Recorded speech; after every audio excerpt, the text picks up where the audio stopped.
When they talk about the devil being a fallen red dragon, they're talking about you. And I want to just show this again because it's relevant to the most low concept or the body. And the devil having a long tail, that's your umbilical cord. You see that? This was the great red dragon that they speak of. So when we talk about occult anatomy, we're talking about the knowledge of the self that they don't give you, which the church holding some and the scientists holding some. And the people who want the truth got to find a way to blend the science with the spiritual, with the religious concepts and decipher it all like I'm doing. I always wanted to figure this stuff out. And once I got the missing links to the puzzle, it just opened up the doors of revelations for me. And that basically was to tune in and tap into the ancestral concepts, and that would be the thing that would guide you into all these revelations. Always asking yourself, how would the ancestors think about this? You know, they used to say, what would Jesus do? Take that same concept, what would the ancestors think? And it'll just give you revelations. The mind of the ancestors, you start to adopt it.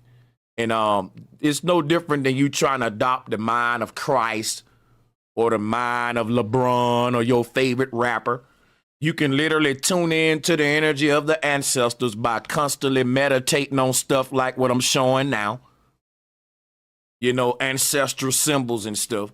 And it'll start to come to you. These symbols have a hidden stuff to activate your junk DNA.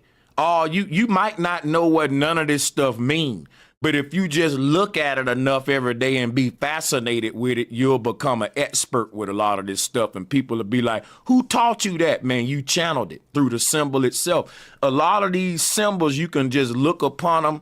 In fact, you can, and guess what? You'll start to crack the code yourself, man. Because let me tell you why. When our ancestors made a lot of these symbols, they didn't write words with it. They made these symbols so that you don't got to learn a concept with a spoken language. Just by you looking at the symbol and letting your mind wander about it, you will crack the code if you do it long enough. Some of you know what I'm talking about. You've done it before. A lot of people that crack these symbolic codes, they ain't read no books or nothing. They'll tell you that they meditated on it and channeled it. And that's what's the intent of these symbols in the first place. It's activating a part of you that already know this stuff. You can't learn it. The truth is already in you.